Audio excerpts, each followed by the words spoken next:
This video is powered by Video Converter Ultimate. Check description for more information. नमस्कार दोस्तों, मैं गौरव आपका बहुत बहुत स्वागत करता हूं टेक टॉक्स के एक और फ्रेश एपिसोड में। और यहां पे आज मेरे पास में है आपके लिए काफी सारी इंटरेस्टिंग टेक न्यूज। तो चलिए शुरू करते हैं।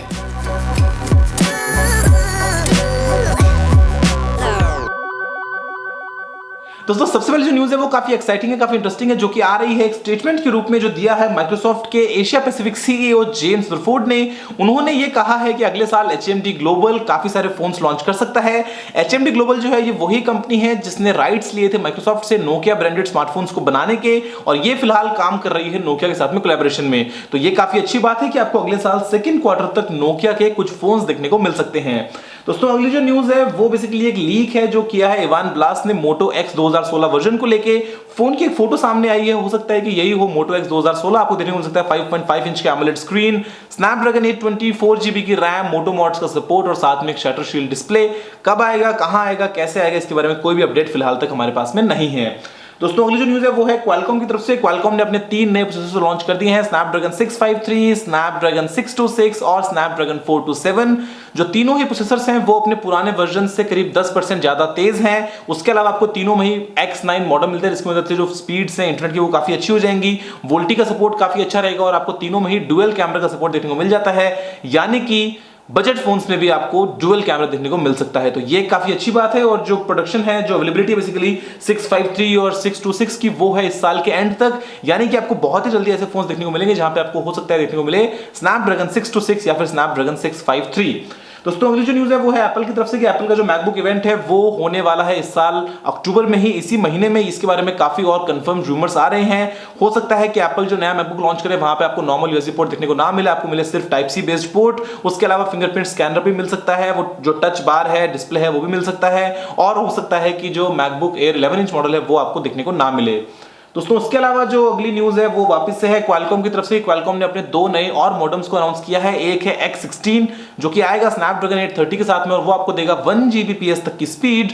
और उसके अलावा एक है 5G टेक्नोलॉजी बेस्ड X50 जो कि आएगा 2018 तक जो फोन्स आएंगे उनके साथ में। और वहां पे जो एंटीनास है वो काफी सारे होंगे, क्लस्टर्स में काम करेंगे, क्योंकि ये जो 5G टेक्नोलॉजी है ये काम करती है मिलीमीटर वेव्स पे। तो यहाँ पे एंटीनास काफी छोटे होते हैं, तो क्लस्टर्स बनाने से आप काफी अच्छी स्पीड और काफी अच्छा रिसेप्शन भी देख सकते हैं। और यहाँ पे जो कोरिया में ओलंपिक्स होंगे, विंटर ओलंपिक्स 2018 में, वहां पे क्वालकॉम इस टेक्नोलॉजी को टेस्ट करने के प्लान में है। दोस्तों अगली जो न्यूज है वो आ रही है यूएस की सीएम यूनिवर्सिटी की तरफ से कि वहां पे कुछ स्टूडेंट्स ने और रिसर्चर्स ने स्मार्ट वॉच को एक तरीके से कन्वर्ट कर दिया है एक जेस्चर कंट्रोल डिवाइस में। उन्होंने स्मार्ट वॉच में लगा हुआ जो एक्सेलेरोमीटर है उसको सैंपल किया है 4 किलोहर्ट्ज पे। तो यहाँ पे उन्होंने बहुत छोटे इंटरवल्स पे सैंपल लिए हैं काफी सारे। उसकी मदद से क्या होता है कि आपके रिस्ट के जो मूवमेंट्स हैं या फिर आपके फिंगर्स के जो मूवमेंट्स हैं, अगर आपने फिंगर्स को टच किया है या कुछ स्वाइप या स्क्रैच किया है तो वहां पे वो जो है एक्सेलेरोमीटर डिटेक्ट कर लेता है, और बाद में आप जेस्चर कंट्रोल की मदद से काफी हद तक अलग अलग डिवाइसेस को शायद कंट्रोल कर सकते हैं उस स्मार्टवॉच को पहनने के बाद में। अब ये कब आएगी, कहां आएगी, रिसर्च है, देखते हैं कि कब असलियत में कन्वर्ट हो जाती है।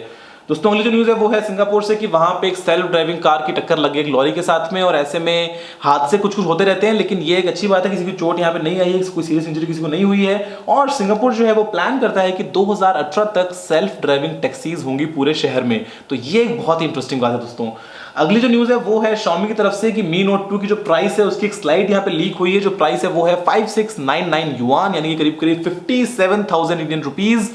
डिजाइन उनका काफी अच्छा था जो मैंने आपको दिखाया था फोटोज में, लेकिन अगर ये प्राइस रही तो Xiaomi को आप हजम कर पाएंगे नहीं, तो ये क्वेश्चन मार्क है।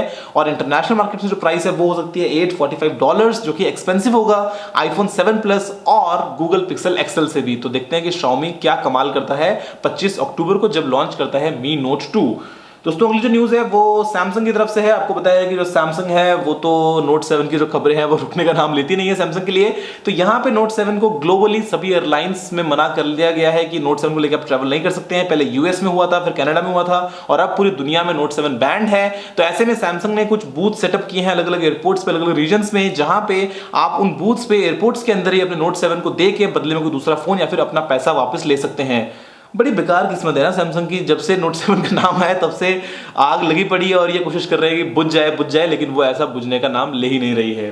दोस्तों अगली जो न्यूज है वो आ रही है रेलटेल की तरफ से, और यहाँ पे जो रेलटेल के ऑफिशियल्स उन्होंने कंफर्म स्टेटमेंट दे दिया है कि ऐसा कुछ भी नहीं है कि पटना में जो यूजर्स हैं वो वाईफाई को काम में लेते हैं पॉर्न देखने के लिए, क्योंकि उन्होंने कहा है कि हम एक नॉर्मल आईएसपी की तरह बिहेव करते हैं और हम कभी भी यूजर डेटा को मॉनिटर नहीं करते हैं। तो कल का जो स्टेटमेंट था एक ऑफिशियल का, उनका नाम नहीं बताया, तो वो ऐसे उन्होंने कह दिया होगा, कुछ भी इसके पीछे कंफर्म चीज नहीं है।